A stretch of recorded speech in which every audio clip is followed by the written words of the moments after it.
to say. I think there's nothing like a playwright in the world, because it's a bit like Tim said, you know, plays are wrought rather than just written, and there is something about that process that I think is incredibly exciting and dynamic, and I really, really miss it, and I hope that we can do something to kind of reinvigorate our writing community along those lines.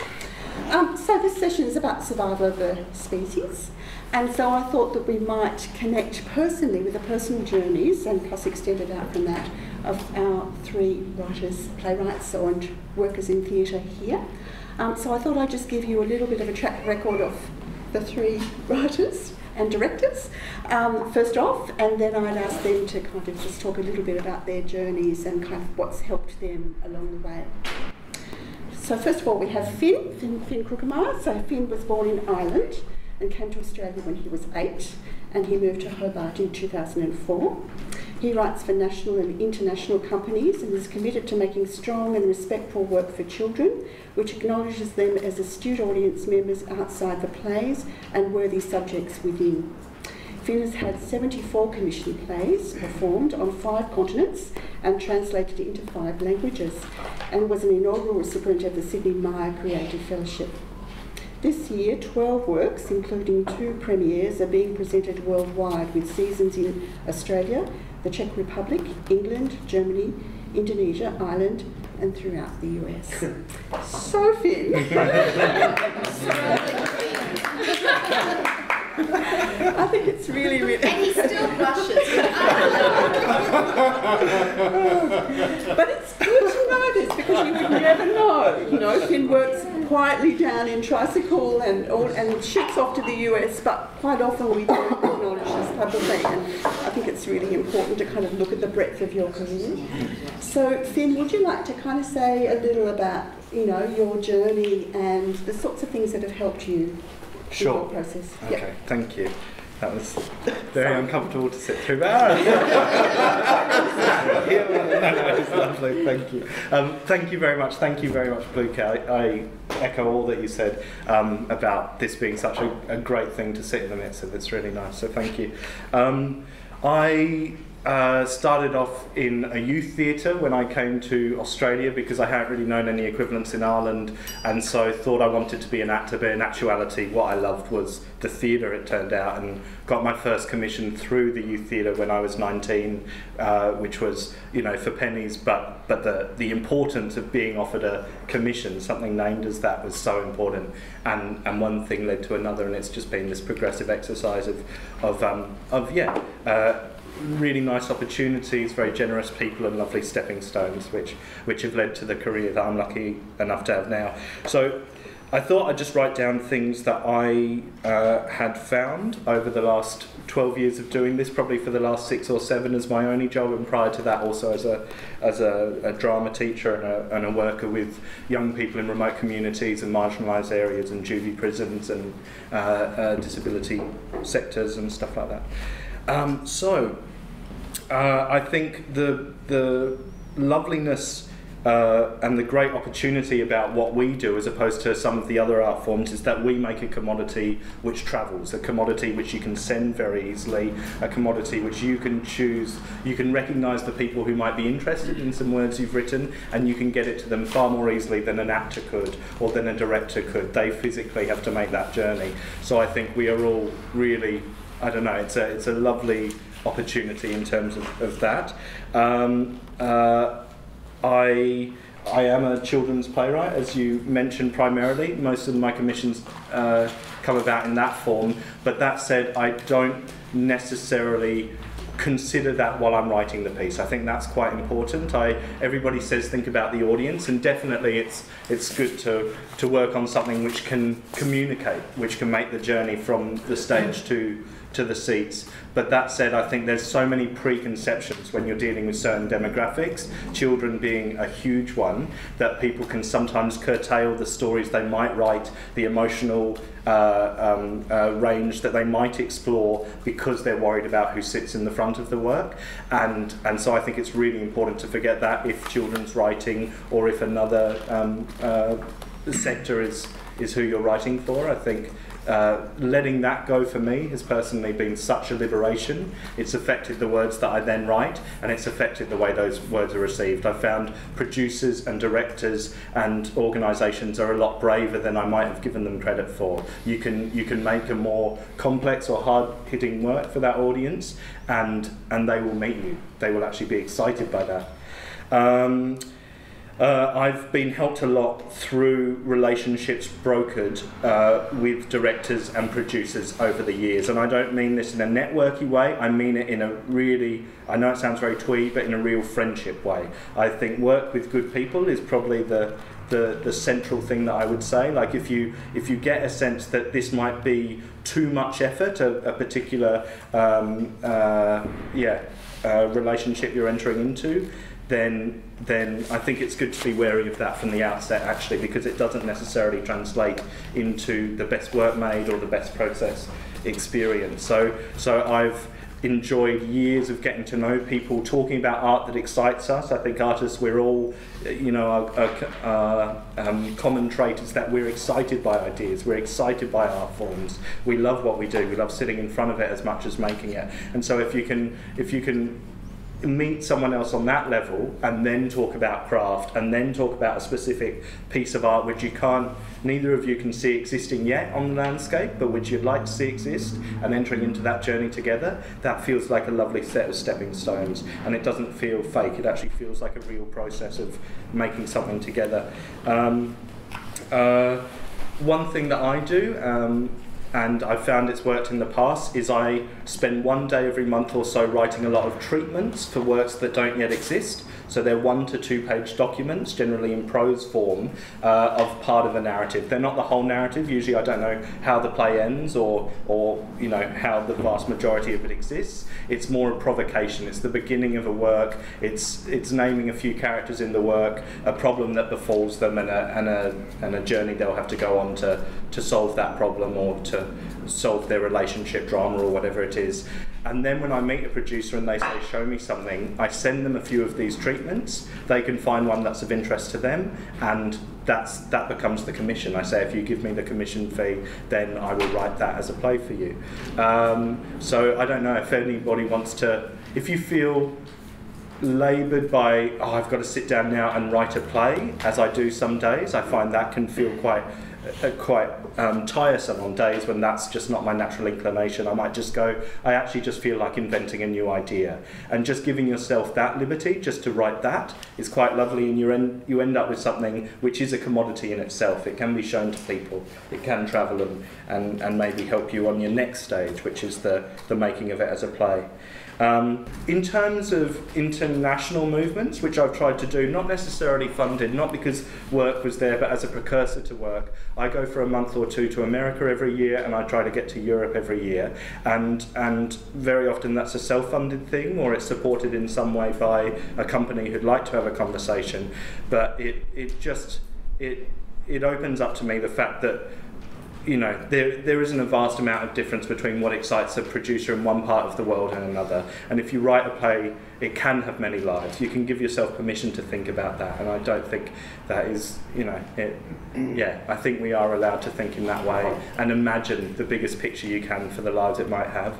And in doing stuff like that, I have become great friends with a lovely guy called Eric, who's a director and who runs Honolulu Theatre for Youth in Hawaii. And we were talking about what it is to exist on an island state off a larger nation, and how culturally you share certain values with that larger nation, and how you're a thing unto yourself. And this Tasmanian Hawaiian thing suddenly had this weird crossover. He couldn't afford a full commission, but I went and talked to Terrapin as well, Sam Routledge there, talked about exactly the same conversation from the other geographical point, and we formed a co-commission. It's now going to have 2 lives. The work can have a bigger potential to travel. Each is only encumbered with half a commission fee, and can say that they have an international partner, which generally does well for them. So if you as the writer can do part of the work to make a producer feel there's more incentive, I think that never hurts.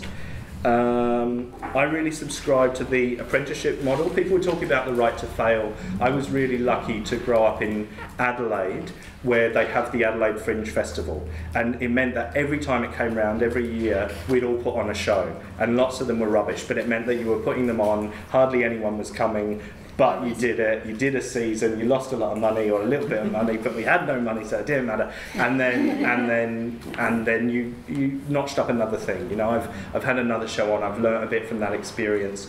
And to that, I would say that I believe in the kind of a form of an apprenticeship, which is that I did a lot of years working for free, and I'm really happy I did that. I probably 6 or 7 years, I'd say, I made essentially no money from playwriting, or a tiny bit, but I feel I was learning things. And then I reached a point where I thought, now I've done my apprenticeship, now I'm going to charge wages. And I stray from those when there's socioeconomic things going on, when I'm working with a company in a country which has a vastly different, you know, currency strength to the one that we have. I'm not going to charge an Australian Writers Guild standard commission, because that's unfair.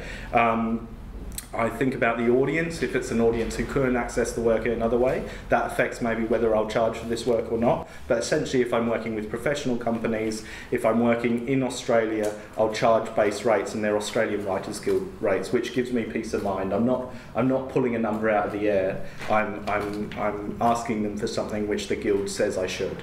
And I think that time, the end of the apprenticeship, is an important one to recognise in yourself, and to then hold yourself to that, even if it would be easier to not. Even if you might get a couple of more productions by undercutting yourself. I don't know, I think people have respected that.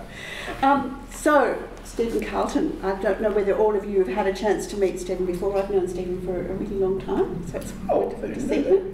Okay. So Stephen is based in Brisbane as a playwright and an academic.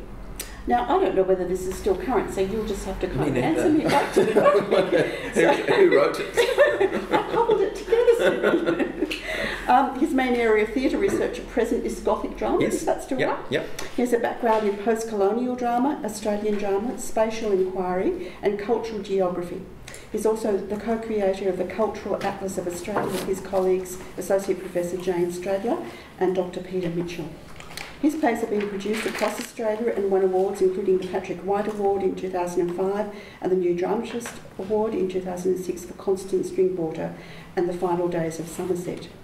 This year, of course, Stephen won the 2015 Griffith Award for his new work, The Turquoise Elephant, and his other plays have been shortlisted for a range of awards, including the Patrick White Award, the Queensland Premiers, Drama Award and Queensland Literary Awards, and an Orgie. His plays include The Narcissist, Bastard Territory and Hotel Demir. So it gives you a little bit of a snapshot. Stephen, over to you about your journey. My trajectory? Your trajectory. Because that's the end, really. That's I know, it's just the beginning, so you fill in the spaces. Okay, I grew up in Darwin. Like probably a great many of you in the room, I grew up in a part of Australia that felt very disconnected from whatever the dominant culture was. So I had a very strong sense as a kid of feeling like I was growing up in a place that was not the metropolitan centre. You know, I'd access Australia through Countdown or something, you know, and that was where Australia was, and I was somewhere else. And I've, you know, as a teenager, I remember feeling very strongly that I never studied a play or saw a TV series or watched a film or read a novel ever that was set in the part of Australia that I grew up in. And that was remiss on my teacher's behalf in some points, because the academic in me knows that there's lots of plays and novels out there. But anyway, none of them reached me when I was growing up. So that was, it was a decision. I remember having an epiphany and kind of going, I think that's something that I want to do.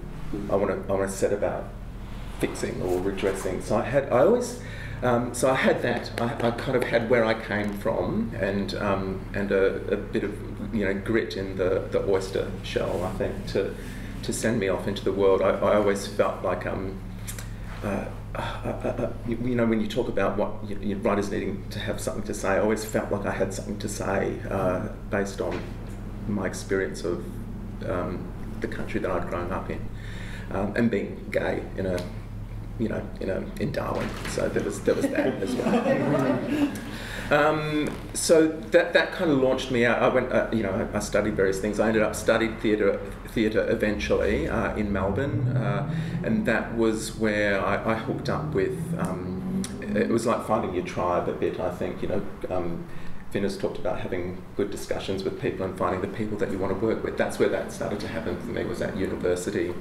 And I started out in political cabaret, political review, sketch comedy, that sort of stuff, and then working my way to short plays and full-length plays. And then the apprenticeship years for me came at the end of my degree, where I kind of felt like I made a counterintuitive decision to not kind of launch my or start to build my career or serve my apprenticeship in a capital city. I decided to head back home, and so in my mid to late 20s, really by that stage, I headed back to Darwin, and that's where I served that 5 to 7 year on the dole apprenticeship of doing profit share or loss share theatre, and really finding my voice and coming back to the source. So I really support that idea of needing to leave home to come back to home. I think that's really important.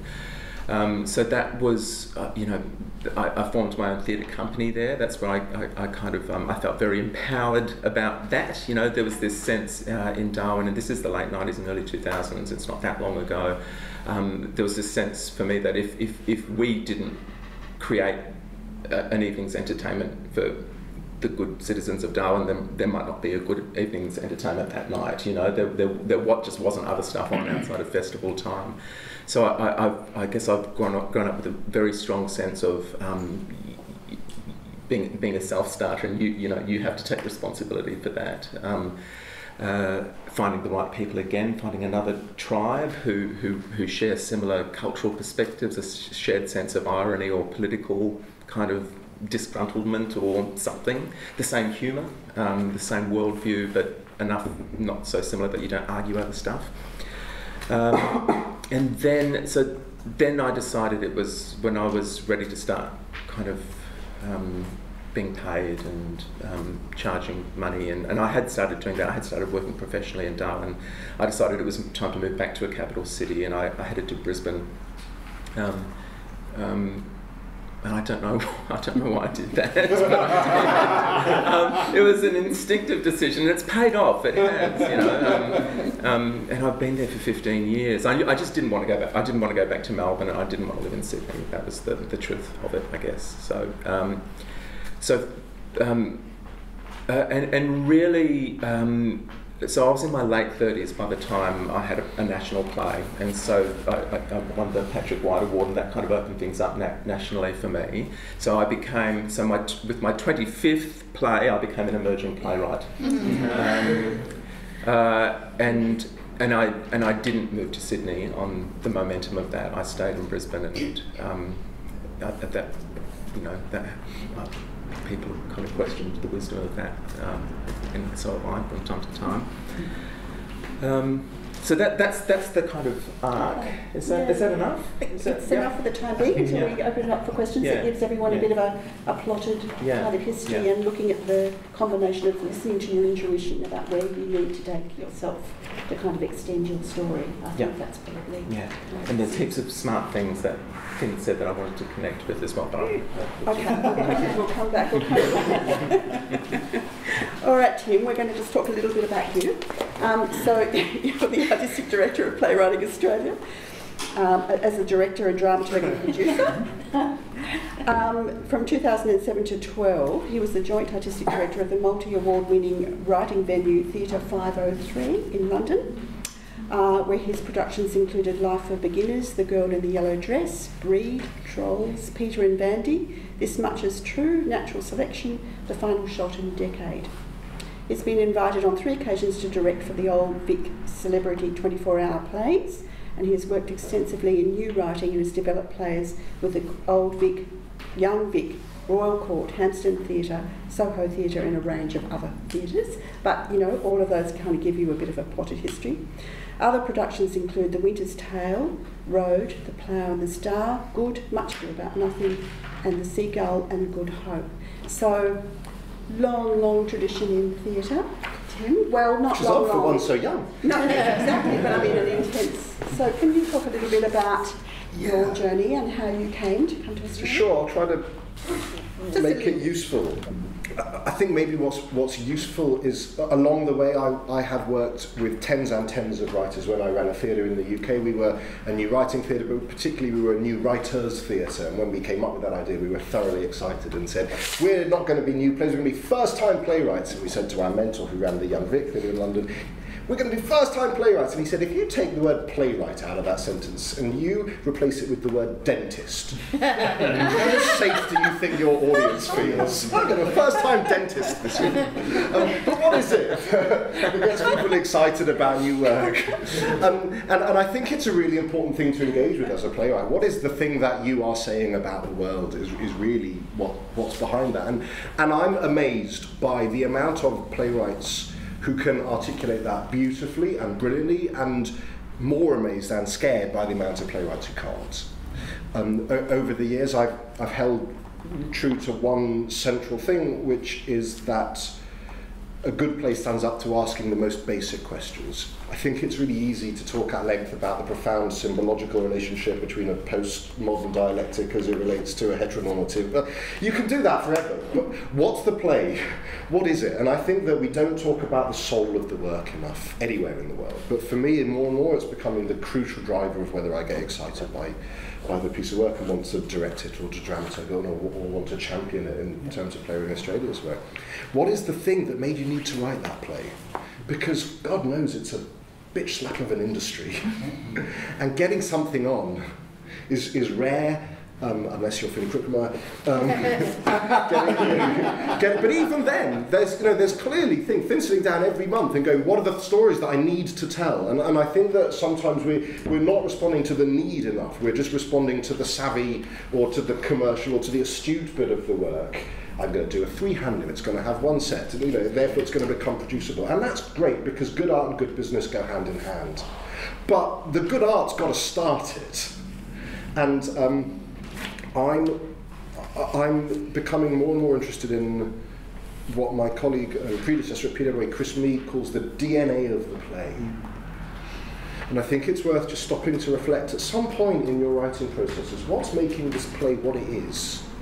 What's the DNA of it? How am I transmitting the idea or the soul or the function or whatever the thing I'm setting out to achieve in this play? How am I getting it there? And how am I transmitting it to you? Fundamentally, we're here to have a conversation with an audience, and and everything else is commentary.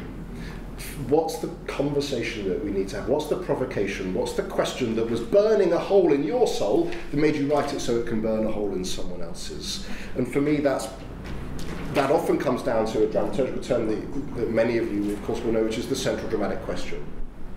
And is that a term that people know? What's the one question about your play? But really importantly, it's not an intellectual thing. Very often you can talk about, this play is about the death of capitalism. Good for you. That's not dramatic. That's a thesis. And I'm really, really fascinated by how you turn the soul plus the thesis into something that I can eat.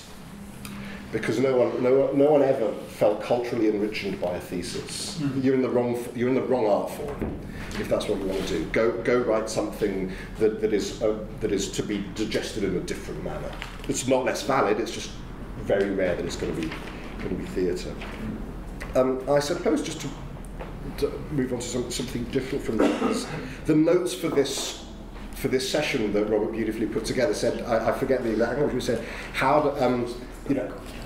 do writers cope with the fact that their career is out of their control a lot of the time? And I would say that is a truism because we haven't challenged it, rather than the way it needs to be. Yes, ultimately someone somewhere is saying, we're going to produce your play. But who's empowering who to make those decisions? And I'm increasingly surprised by the passivity of the writing community. And it's lovely to see you becoming your own agent and therefore your own advocate for your work and everything that you say about producing work yourselves. This all builds towards a kind of momentum that needs to happen within the playwriting world for me. But it's a bit more than that. I was at one of these events at the New South Wales Writers' Centre a couple of years ago, and we got into the same but we don't have any power conversation that happens all the time. And I said, okay, who here, there are 100 writers in the room, who here has been shown the marketing copy for their play before it went to press? And one person put their hand up, and there was a playwright called Kit Brookman, and I said, Kit, were you also directing that play at the time? And he said, yes. And I said, okay, put your hand up if you asked to see the marketing copy of your play before it went to press, and no one put their hand up. So we've somehow, right now, before this play's gone to an audience, the only person who knows what this play is you, because you wrote it. Other people might have some ideas, but you know it in your heart and soul. Why are you not part of that conversation? Why are there so few playwrights on paid positions in theatre companies? Why have we decided that directors are the only people who can run our theatrical institutions? And I think we just need to kind of have this sort of galvanising momentum to move that goalpost, so that the conversations that you as the lead generators, the lead creative force of theatre, is actually front and centre. Every person I've been bowl over inspired by in my artistic career has been a playwright. Lastly, I'm in awe of playwrights who understand that it's a technical gig alongside a soul gig. And when we talk about why aren't Australian plays produced overseas, one of the reasons is because often our craft level is not commensurate with where it's at in other countries. Absolutely not always, and there are writers in Australia who are as good as anyone anywhere in the world, and often better. But if you want a New York theatre to take you seriously, your play's got to be better than all of their local writers. It can't be just as good, because they've got someone there. So partly it's about understanding the things that make a play work. And they're never the same, and there's no formula whatsoever, and I would be incredibly wary of, now we're going to do the character draft, and now we're going to do the narrative draft, and now we're going to do the subtext draft, because a play has DNA, and you can't fuck around with the DNA of one thing without getting everything, and so you have to look at it as a three-dimensional, fluid, elastic entity, a play. But at the same time, you've got to be really keen, like on a sound mixing desk, about how you manipulate the faders of your play at any given moment to give yourself the most robust and joyful outcome, so the audience gets to eat the soul. Eat the soul. Yeah, let's move on from that. And I think it's really vital that we take responsibility for upping the craft ante throughout the work. That means not sending it off before it's ready. That means taking time to really sit with the draft. It means reading a vast amount. It means going to see every play you possibly can. It means reading way beyond just theatre. Playwrights who can only talk about plays are about as interesting as bankers who can only talk about banking. It's, fundamentally, plays are there to talk about the world, and you've got to be right on top of that. Those would be the things that I've learned along the way. Thanks, Tim. Sounds like we all need to put a bit of money. I was just saying to Rob before I get really hungry for seeing live theatre. I mean, it's one thing about living in Hobart, living in Tasmania, is that we actually need to put money aside to go to Melbourne as well as bring theatre here. We absolutely need to be fed. So, yeah, without question. And I think we just, need to put that on our professional agenda. And having just been to an MTC production just in the last couple of weeks, where I was completely shocked by the disjunct between what was happening on stage and what was happening in the majority of the audience who had all paid $100 to go to see this production, and to kind of hear the questions afterwards, which were nothing to do with the central premise of the play. And I just think sometimes we need to be shaken up, that sometimes theatre we need to see more of how the disjunct between the audience and the theatre making is sometimes. And to take the time to do that. We had a play at the festival, and the play festival a couple of weeks ago, and at the end of the reading of it, I ended up having a drink with the executive director of the State Theatre Company of South Australia, the ex-artistic director of Melbourne Theatre Company, a leading playwright, and a leading adapter, and the five of us sat around and we talked about the play for 2 hours and nothing else. It's a very generational thing. They were all people in their 60s and 70s, and I don't think younger generations do that. But when was the last time you talked about a piece of art for 2 hours and nothing else? And put the time in. Well, it's interesting because this and this and this and this and this really got into it. It's a level of rigour that we don't quite employ enough. We need to do more. Thank you, the three of you. Now, have any of you got some questions to add to this conversation, or is there a lot to kind of digest in that? I'd just be interested, because I think it's an issue that maybe it's not an issue, or maybe it's an excuse as opposed to an issue. I don't know. So I'd be interested to hear Stephen's take on it. As a non-Sydney or Melbourne playwright, do you feel that's disadvantageous? Again, there can be a bit of a cultural cringe in Tasmania that I think maybe we impose on ourselves. I mean, have you felt it's been disadvantageous to your career or to your profile? I think the same cultural cringe happens in Queensland as well, and in the NT you just don't care. I think probably rationally and objectively, if I look at it, I think it probably has been a disadvantage after that first kind of wave of national breakthrough. So that's and that's the thing I'm wrestling with at the moment. How can you have a national career as a playwright just full stop, and an international one in Finn's case? Like that's always the next kind of challenge for us as Australian playwrights. And for me, it's how can I have that from Queensland? Because I'm not, I've got a child, I've got a job in a university, I've got a network there. I don't want to. I'm not interested in moving to Sydney or Melbourne for this professional or personal stretch of my life. I'm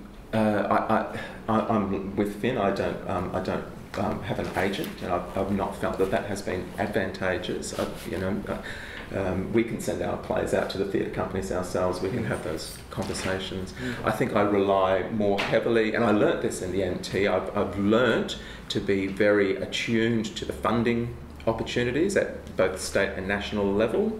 I've learnt to hook up with organisations like PWA and the Writers Guild. And you build, you build on those connections that you have, and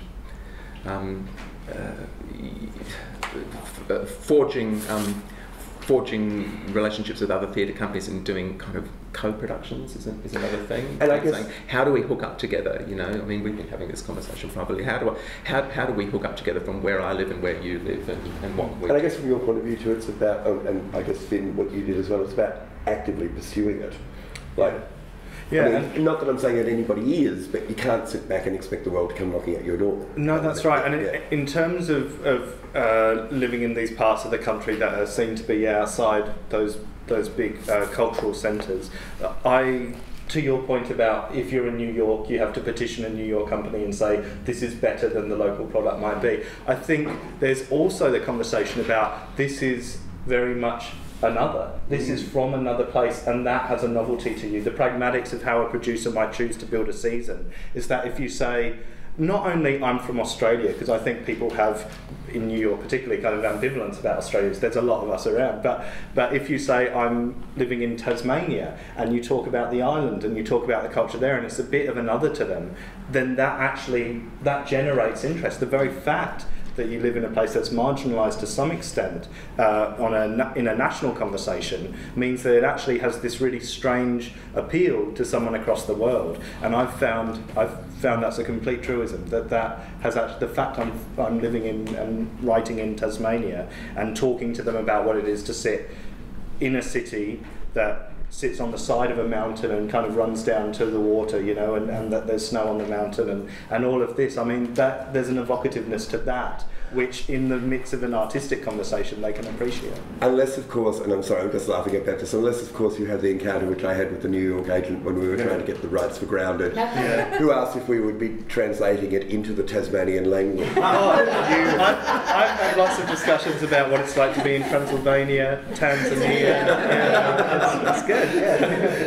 I think in answering your question too, and to what Finn has just said and what Tim has also said, that if you're not going to live in Melbourne and Sydney, and why should you? You have to be prepared to go there regularly, or to go wherever the work might be regularly, and to be active, as Tim says about being a writer. You know, you have to you go to the National Playwrights Festival as a punter, you know, and drink in the bar with the other playwrights at the end of the night. You know, it's so much of theatre, so much of getting a show up happens in conversation, and if you're not, we've been chatting about this, if you're not in the corridor, you don't get to have the corridor conversations, you know, and it's true that that's a disadvantage for you and for me. But the advantage of the form is that you can do it anywhere. Yeah. Be it a nook and a cafe, like you were telling about this morning, where there's no Wi-Fi and no phone reception. You can do that. You know, J.K. Rowling wrote Harry Potter famously in a cafe on a bridge in Edinburgh, and with no resources whatsoever. Or you might find yourself in a, you know, right in a hub in the middle of anything. You can do it. You need you and your brain and your imagination, and then it's about being a canny salesperson. But really, the generation of the idea. Yeah. And sometimes it seems also about kind of seeing yourself as a playwright and having a number of projects possibly, and not getting just stuck on the one if it's not moving. You know, I mean, I know with film, people who work in the film industry, they usually have 2 or 3 scripts that are kind of going on side by side, so that you don't get stuck and go, this is not working, why is it not working? You just flogging a dead horse is the Yeah. Say that. But yeah, so taking yourself seriously. Agree with that, though? Sorry? Do the playwrights agree with that, though? I very much do. I don't subscribe personally in my own practice to the notion of writer's block. I find that I'm frustrated with a particular idea at a particular time, and if I shift my focus to another project which I'm in the middle of, or at the start of, or nearing the end of, then that can provide the momentum that I need to do some writing that day. This idea has reached a point of ennui, but my practice hasn't. Yeah, I think they're... And I think it's the same with other genres too. You know, you're saying with a novel or whatever it is, you will find places where you are blocked, but so you move on to another project and come back once you feel kind of reignited about that. But it is about taking yourself seriously as a writer, I think, and going, this is what I want, this is what I feel passionate about, this is how I'm going to be connected. If your brain doesn't function in that way, that, you know, the risk of that for some people is osmosis, and that the ideas from project 1 end up seeping into project 2. If you want something more challenging, there's any numbers of ways that you can still keep writing. Find an exercise, find a different perspective, write the whole scene from another angle, just as an exercise. And you know, there's always a way to generate something if you push it. Robert. Well, look, I think, thank you, the 3 of you, for, I mean, really, you can get a sense about the kind of the trajectory of a playwright's journey. It's very much a kind of an apprenticing journey to start with, to find your own voice, and then to actually take yourself really seriously. There comes a point where you go, I'm a writer, this is what I want to do, and this is how I'm going to do it, and then you become your own best advocate. So, and it sounds like everyone needs to go to the Playwrights Conference, just, you know, even if it's just to meet the theatre companies sometimes, just to kind of go and see that new work, you know. I mean, I don't know whether those opportunities... We now run a Playwrights programme at the Play Festival. Yeah, so it's quite kind of evolved like... since the old conference days. It's a whole new gig. It's worth coming to. This year there were masterclasses by Andrew Bovell and Leah Purcell, and there was a whole forum where playwrights were speaking with producers for 2 whole days, and it's a great thing. Seems like it's... So thank you all. We'll move on.